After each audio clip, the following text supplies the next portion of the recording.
Hi everyone, thanks for joining in. I'm excited to have Kristel Thornell joining me today. Hi Kristel. Hi, thank you for having me.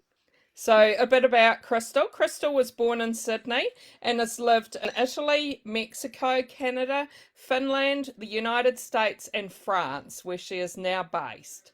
She has degrees in Italian studies and English and a PhD from the Writing and Society Research Group at the University of Western Sydney.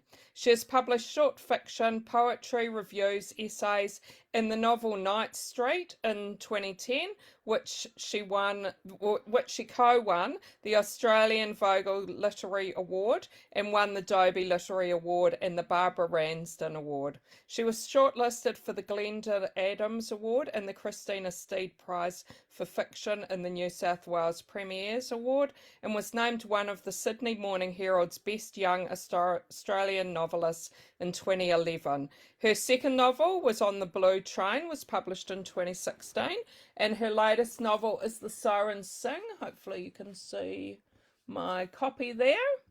So thanks, Kristel, for joining us.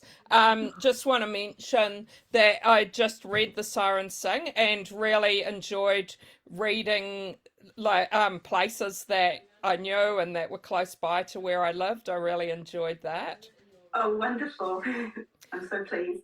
And just want to tell people watching as well that thanks to HarperCollins, if you have a question for Kristel and type it in comments, you'll have a chance to win a copy of The Sirens Sing.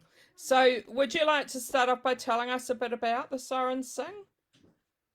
Yes, well, I think this novel really grew out of me being nostalgic about Australia and thinking about Australia and my childhood there from overseas. So I'd spent several years, quite a number of years living in different countries, and I see it as a book that is inspired, I guess, by particular kinds of Australian life that I knew growing up, either directly or through people close to me, and by the places themselves that were so important to me, by the Blue Mountains, by Sydney, inner Sydney, the western suburbs. I really wanted to evoke those places and explore them in fiction. And I didn't really feel like I'd seen the sorts of social worlds I knew growing up in our fiction. Not quite. It's also a book about friendship, about attraction, about love, such forces and how they shape our sense of ourselves and our view of the world, I think. In the first half, we're focused on three teenagers who are studying at high school. They're finishing high school, and the friendships, the connections between them, and their attraction to an older Italian couple, an attraction which takes them in some interesting but dangerous directions. In the second half of the book, I go back in time about 20 years. So in the first half, we're in the mid-90s, early to mid-90s. In the second half, we go back to the mid-70s, into a sense, the world into which they were born. And now we're in the points of view of the mother of one of those teenagers and the grandmother, one of his grandmothers. So this is the inner city. It's our character Jan is going to university in Sydney. She's living in a squat. She's gotten married young, right out of school.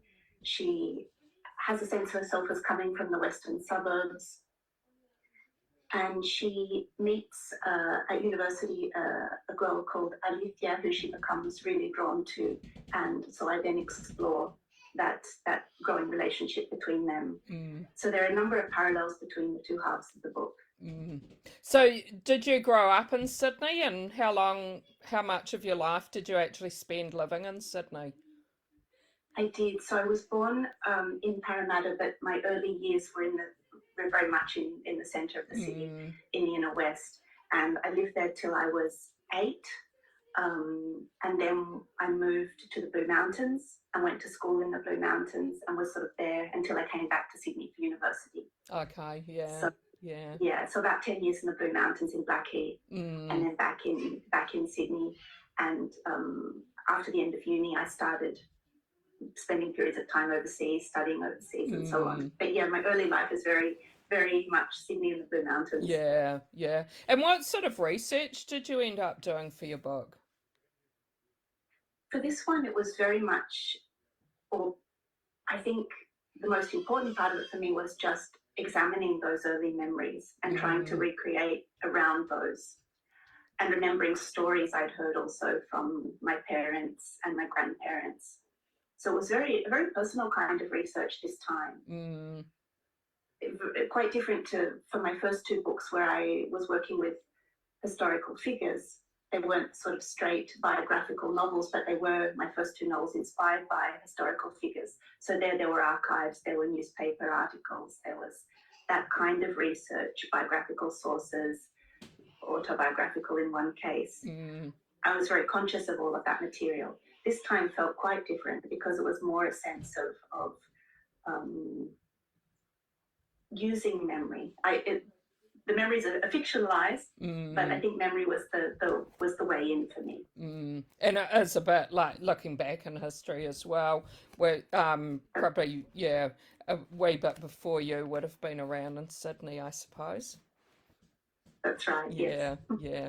So were you able to, like, did you find information? How did you find that information of what it was like in those times? Mainly through stories I'd heard, through some reading, some novels and things like that, but mainly through having heard stories. I was very close to my grandparents and very, very close to my parents, so I got a lot of information through them. Yeah. So that's wonderful. You've been able to use that in your book. It was really interesting to do that for the first time. Yeah, because the first two books were set mainly in the 1920s, and it was really interesting for me to come closer to the present day. And what about what sort of feedback have you had any feedback for people who maybe lived in those areas at that time, or? I have, and that's been really nice. Some people have said to me that they really related to those worlds and remembered them from. And actually, I've heard from both generations. I've heard from some people in the Blue Mountains who knew that kind of those sorts of social environments around the same time, and said that that section of the book really resonated for them, which I was really happy about. But also heard from people who would have been the age of the characters in the second half of the novel then, and who said that it really brought back for them Sydney at that time. Yeah. So that's nice. And could you tell us a bit about what you like reading yourself, and if maybe there's something you've read lately you want to recommend to us? My reading is all over the place, and I read a lot in other languages as well. I read a lot especially in French, because in recent years I've been wanting to focus on French being based here. But I also read in Spanish and Italian. Oh, wow. So that's really important to me. So lately in French I've been reading things like Annie Ernaux, who's just won the Nobel Prize. I've been reading a lot of her work and rereading Simone de Beauvoir, because there's also a connection with de Beauvoir in the novel. In English, so I promised myself I wouldn't read in English for a long time, but I did read a few things within the last few months. I read some Tessa Hadley. I don't know if you're familiar with her work. I always enjoy her. And Australian novels I've read recently, Michelle de Kretz's Scary Monsters, which was really interesting, and also Amanda Lowry's The Labyrinth. But other than that, I've been lost in my French world. Yeah. And that's really interesting. Like, you've got all these languages that you can choose from to read, and that. Has any of your books been published in other languages? So far, just the second one in Chinese, interestingly. Okay. Oh, really? Wow. Yeah. The book that I'm working on now, I'm wondering if I might, I'll see if I'll be capable of it, but I'm trying to translate it myself into French. Oh, really? Yeah. Also because there's a character who's a translator, so I thought it would be really interesting to try to do that, but it's so much work. Yeah. I've only done 50 pages in French so far, and it's just an extraordinary amount of work. Yeah. I have huge respect for translators, because it's just, it's phenomenal what they take on. Yeah. There's quite a few people watching, so just want to remind the people watching, if you have any questions for Kristel, please type them in comments. And thanks to HarperCollins, you'll have a chance to win a copy of her novel, The Sirens Sing. Belinda, you did say a little bit about this, but Belinda wonders what you're working on at the moment. So, so it's a novel set between Marseille and Australia. So Marseille, where I've been living, and it involves two Australian women who are friends, and one of them goes missing. So the other tries to understand what happened to her. There's something of a mystery element. I guess you would still classify it as literary fiction, but there's something of a mystery element. Yeah. And as I mentioned, one of the women is a translator, so that plays into the story. Yeah, sounds interesting. And how far along are you with that? I have a very rough full draft in English, and as I mentioned, only about 50 pages in French. I think if I continue with the French, I have to wait till I have a very polished version in English. But when I say I have a full draft in English, the early part of the book is quite, I've gone over and over it many times, and as I get towards the end, there are some chapters that have that are more notes than proper prose. Yeah. So it did get quite rough towards the end, yes. So are you someone who really plans out everything at the beginning, or do you know the ending when you start? I think I tend to have a sense of where I might go often, but I can surprise myself. I don't overly plot often until I'm quite a way in. Maybe when I'm about halfway through, say when I can sort of really visualize the structure of a book, then I might take more detailed notes about what's going to happen in each chapter to come, because by then I sort of see what I have to do, more or less. But I don't necessarily plot a lot before I begin. I often go in more with a sense of a psychological situation that I want to explore, or some kind of predicament. And often also with a sense of setting. The settings are really important to me. So I have to be able to really imagine myself in that world visually. And I really like to focus on place, I think. No, that's interesting, thanks. Wendy says she wonders what took you overseas initially, and if you think you'll ever likely come back to Australia to live. Good questions. When I first went overseas because my husband had to go back. He'd had a scholarship from Mexico, and he had to go back to work there for a time afterwards. So that was the first reason for going, sort of being back and forth. And I've also come back. We lived in the States for a while. I came back to start a PhD in Australia. I also did a master's in, so there have been several reasons. I also did a master's in Canada, so I was in Canada for a couple of years studying. Oh, wow. I also I had a writing residency in Italy, so I was in Rome for writing. So a number of different reasons. Will I come back? I'd like to. We're not sure. It's complicated when you have because my partner is from a different country as well. So that always makes things more complex. But we definitely like to spend longer periods of time in Australia. Yeah. And Belinda wonders if your characters are based on people you knew. I think I certainly drew on aspects of people I knew. I very much didn't want to write to just create characters that were very close to people I knew. So I wanted to bring in things that did have a basis in things that I'd experienced or heard about, but really weave those things into fictional characters. And I think there's a lot of me in many of the characters as well. It's always difficult when you work in a sort of a territory that might be considered semi-autobiographical. But it's very much fiction, but also I wanted it to ring psychologically true. Yeah. So there's a lot in there that's close to me and close to things I've heard about and known quite intimately. And do you have a favourite place to write? I I like, at the moment, I have a little card table. We just have a small one-bedroom apartment. So I have a card table in one corner of my tiny kitchen. Mm. And I quite like that because it's cozy. I don't mind being in a small space as long as it feels somewhat contained and cozy. And it's quite nice to be near the kettle. And so I like that. I also sometimes work out, so in a notebook. So most of the time on the computer. But if I'm out, I like just to, especially if I have a particular scene that I want to write, sometimes I feel that works well outdoors. So in a cafe or sitting on a park bench, for example, and I'll just try to write straight through a scene, which is something that often I think when you're on a computer is harder to do because you stop and you go back over what you've done and you edit, and you can do that endlessly. Whereas with, at least for me, when I'm in a notebook, it kind of just flows. I let something just sort of emerge and run with it. And it gives a different feel to the writing, I think.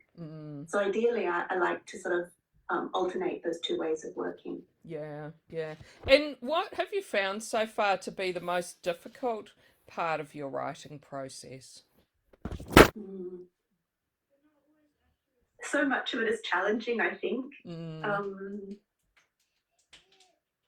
Maybe it's more to do with the industry, just the long waits. You know, when you've sent off a manuscript and you wait for many, many months to hear back, and you're in that sort of odd limbo. You feel a bit suspended and you don't know. It can be hard to commit to the next book when you don't know what's going on with the one that you've just finished, for example. I think psychologically for aspiring writers, it's something to know that there are just these really long periods of time when you're waiting. And that's normal.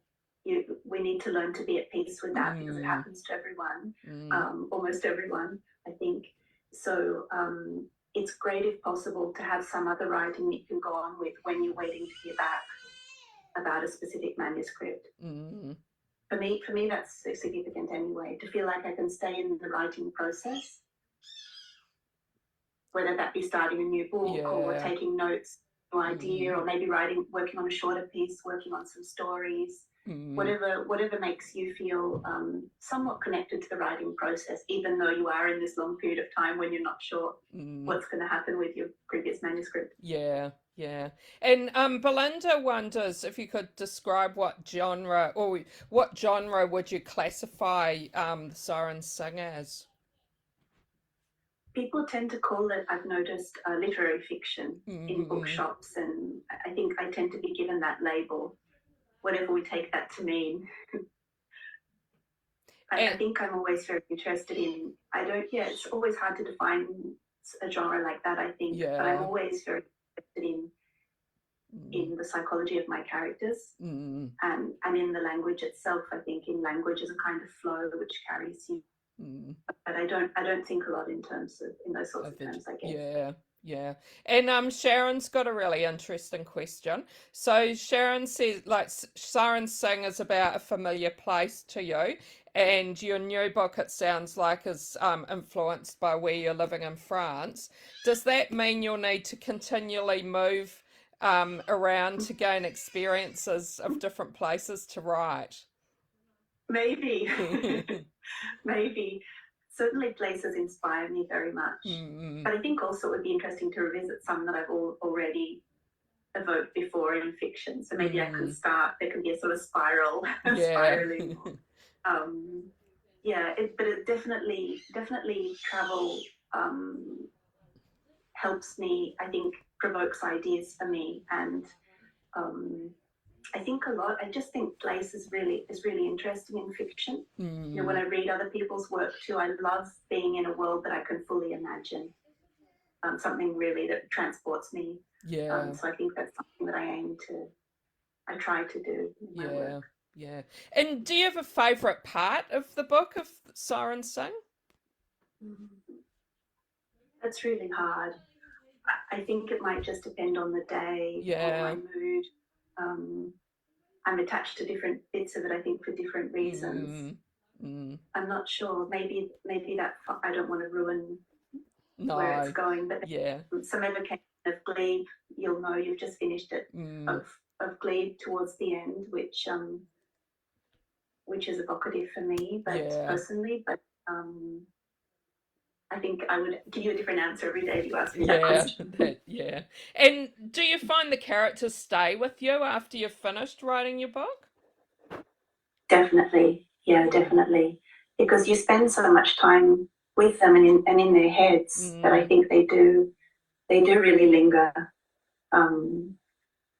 For sure. No, I still think about them almost as if they were real people, as if Yeah. new things might continue happening to them. Sort Yeah. of wonder how things are going. But Yeah. yes, Yeah. Well, thanks so much for talking to me. It's been great chatting to you, and good luck with your next book. it was lovely. Thank you so much. And thanks for those who joined in and the questions that people asked. Thanks. Bye, everyone.